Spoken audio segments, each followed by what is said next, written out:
Olá pessoal, eu sou Rodrigo Silva, professor de Arqueologia e Teologia aqui no UNASP, Campus Engenheiro Coelho. E eu já tenho há anos estudado bastante as relações entre história, arqueologia e Bíblia Sagrada.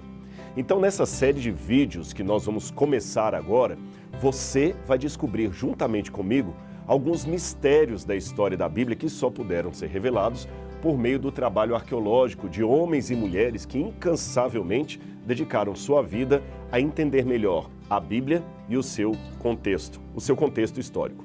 Eu vou dar um exemplo para você. Aqui no UNASP, onde eu trabalho, onde eu dou aula, existe o único museu de arqueologia bíblica que nós temos no Brasil.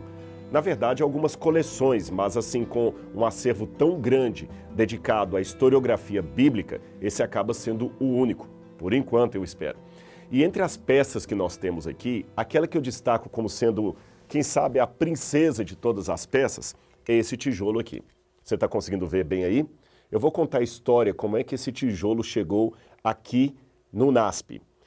Nós temos aqui vários exemplares de escrita cuneiforme. O que é escrita cuneiforme? É a primeira forma de escrever da humanidade. Ela começou com os sumérios, lá na região da Mesopotâmia, que hoje seria parte do Iraque e da Síria. Ela é chamada de escrita cuneiforme porque eles aproveitavam, enquanto a argila estava molhada ainda, úmida, e faziam pequenos traços nela, pequenas cunhas, e assim escreviam de maneira silábica. Por isso chamou-se posteriormente de escrita cuneiforme. Quando os babilônios vieram, os babilônios também usaram a escrita cuneiforme. Pois bem, e o que esse tijolo tem a ver com tudo isso? Se você observar, ele tem 3 linhas aqui com esse tipo de escrita cuneiforme. E um belo dia eu estava aqui no museu, vendo algumas peças, apresentando para algumas pessoas, quando um professor de história aposentado chegou e começou a prestar atenção.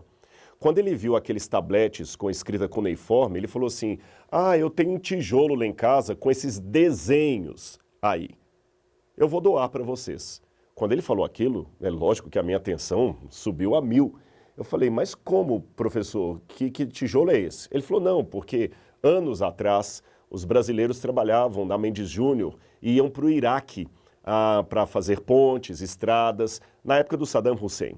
Os mais antigos lembram disso, foi uns 40 e poucos anos atrás. E um brasileiro que lá trabalhava visitava as ruínas da Babilônia e via aquele monte de pedra, de argila, fez amizade com o soldado, vários sábados indo passear ali, até que um dia que ele voltou para o Brasil, ele falou: olha, meu amigo, eu queria levar um souvenir aqui da Babilônia, uma peça para lembrar. Ele falou: pega o que você quiser aí. E ele viu esse tijolo com esses supostos desenhos e, por achar bonitinho, acabou trazendo. Só que isso aqui é pesado. Acabou escapando da mala dele ali dentro da roupa, sujou a roupa dele. Quando chegou no Brasil, ele ia jogar fora esse tijolo. Mas a esposa, bem sábia, falou: não, meu amor, não jogue fora não. Por que você não dá esse tijolo, doa para o professor Paulo Barbosa, aquele que veio depois aqui ao museu, para que ele possa usar em sala de aula, como ilustração da Babilônia. Ele doou, o professor pegou o tijolo, levou para a sala de aula, ficou 30 anos com esse tijolo, levou às vezes em acampamento para as pessoas verem. E quando ele veio conhecer aqui o museu, ele resolveu doar para nós. Quando eu peguei o tijolo, eu falei: professor, isso aqui não são desenhos, isso aqui é escrita cuneiforme acadiana. Ele falou: é escrita? Então o que está escrito aí? Eu falei: não dá para eu ler como você lê a Folha de São Paulo, o Diário da Tarde. Mas eu consigo decifrar, porque uma das tarefas da arqueologia é o estudo de línguas antigas. Então a gente estuda, por exemplo, a língua dos faraós, a língua hieroglífica, estuda o acadiano, o sumeriano. Aqui está em acadiano. E quando eu decifrei as 3 escritas, aqui na frente tem como se fosse um asterisco.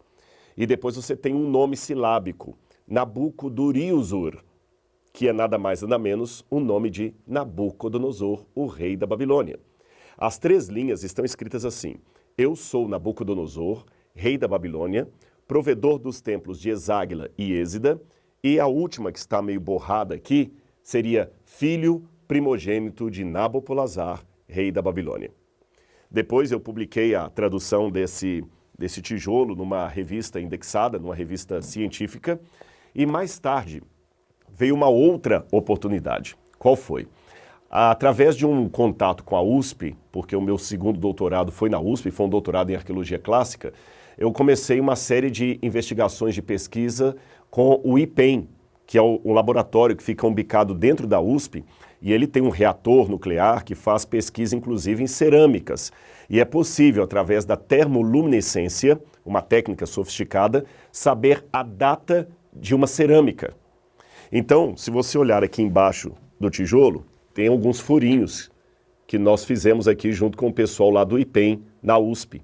Fizemos esses furinhos, coletamos material aqui da cerâmica, do barro que foi feito esse tijolo e levamos para análise laboratorial. Só que o que surpreendeu é que a termoluminescência mostrou que esse tijolo teria 2.300 anos, ou seja, ele seria mais ou menos de 300 anos antes de Cristo. Mas aí eu tenho um problema. Qual o problema? É que, segundo a história, Nabucodonosor, aquele mencionado na Bíblia Sagrada, viveu 600 anos antes de Cristo. Então esse tijolo estaria com uma data de 3 séculos depois de Nabucodonosor. Como resolver esse enigma? Foi aí que o professor Munita, lá da USP, ele falou comigo assim, olha, Rodrigo, é fácil entender isso aqui. A termoluminescência data a última queima da cerâmica.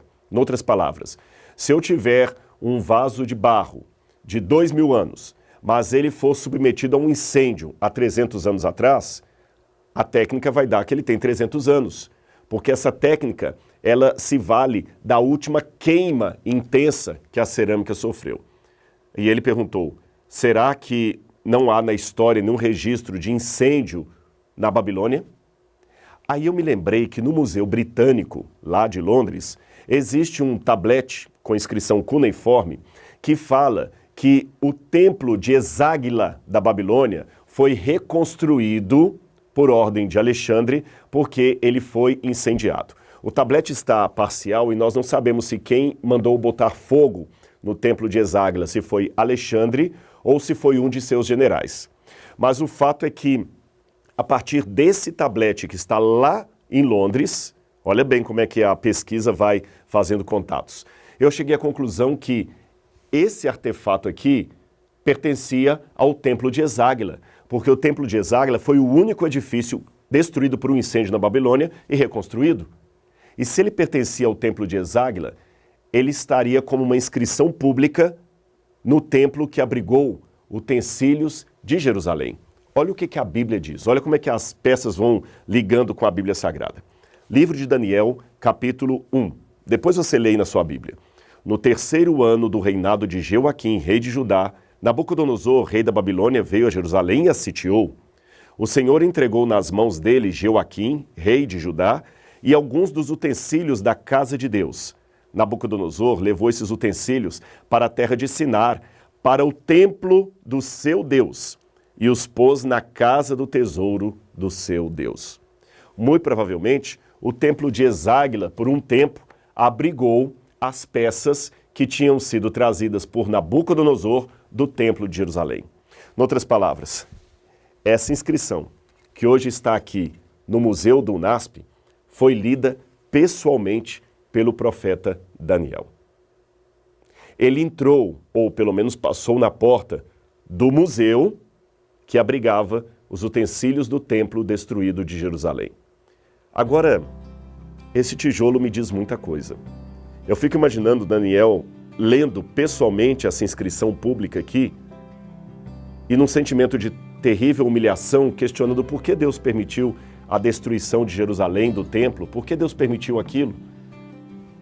E 2.600 anos depois, essa mesma inscrição vem parar num museu aqui no Brasil, um país que nem existia naquela época, num continente que Daniel não podia nem imaginar que existia. Esse tijolo vem parar aqui com a mesma inscrição, mas num novo significado, mostrando que a Bíblia procede do ponto de vista histórico e o Deus de Daniel está sendo cultuado até hoje e o livro de Daniel sendo estudado, lido e divulgado, como aqui nesse vídeo. Você percebeu? Não é tão simples entender a Bíblia sem entender o passado, o contexto da Bíblia. Portanto, o que você vai aprender aqui nesses vídeos é um conteúdo, digamos assim, bem forte, bem profundo, para que no final dessa série você tenha uma visão tridimensional da Bíblia. E uma coisa importante, você receberá também um certificado de conclusão emitido pelo UNASP e com validade em todo o território nacional. Mas para isso é preciso acompanhar toda a série de vídeos, combinado? Então nós vamos continuar aqui. Lembre-se, esse conteúdo é gratuito. Então, sem mais delongas, eu vou também falar um pouquinho sobre a minha experiência. Por que eu me interesso tanto em estudar a Bíblia, as histórias da Bíblia? Como é que eu me interessei pela arqueologia? Na verdade, a minha primeira graduação foi em teologia. E quando eu estava fazendo um doutorado em teologia, que eu fui pela primeira vez a Israel apenas para conhecer um pouco geografia bíblica em loco. Eu até imaginava que só iria lá uma vez. Eu me recordo quando eu estava... Três sentimentos que eu tive quando eu fui a primeira vez a Jerusalém. O primeiro foi quando eu cheguei de madrugada e vi pela primeira vez a cidade velha, lá ao longe. E mesmo cansado da viagem, eu não resisti de ir até lá. O segundo foi quando eu comecei a participar da primeira escavação arqueológica em Shahar Golan. E eu vi que podia ter um casamento intelectual entre o estudo da teologia, da hermenêutica bíblica e da arqueologia bíblica. E em terceiro lugar, quando eu estava vindo e despedindo-me de um dos amigos que lá ficara, e ele falava, você vai voltar? E eu dizia, nunca, voltar para Jerusalém é muito caro, muito difícil. Era como falar com Armstrong que ele iria voltar à Lua algum dia. Mas ele falou, não, quem vem com seus sentimentos sempre volta. E eu já voltei para lá pelo menos umas 30 vezes e não me canso de voltar. E eu procuro então, através desses meus trabalhos em Jerusalém, compartilhar com você tudo que eu obtenho de estudos da Bíblia, da arqueologia e trazer em vídeos como este que nós estamos apresentando, tá bem? Então, no próximo vídeo, fique bem atento que nós vamos continuar apresentando outros trabalhos para você. Nós temos muita coisa ainda para apresentar, viu? Assim como a arqueologia fez uma grande diferença na minha vida, principalmente aumentando a minha capacidade de entender a Bíblia, vai ajudar a você também. Então eu espero que essa motivação que eu tenho de cavar cada vez mais fundo, tanto literalmente como mentalmente, para entender o texto bíblico, eu quero explicar isso aqui para você, tá bem? Você viu que é importante ler a Bíblia e como, no caso aqui de Daniel, um artefato pode ampliar muito mais o conhecimento daquele conteúdo tão precioso que é a Bíblia Sagrada. E como é que coisas que talvez lidas fora de contexto hoje não fariam nenhum sentido, hoje começam a ficar mais claras e mais razoáveis para cada um de nós. Então, não perca o nosso próximo encontro aqui na Bíblia 3D, essa semana toda especial, feita com muito carinho para você.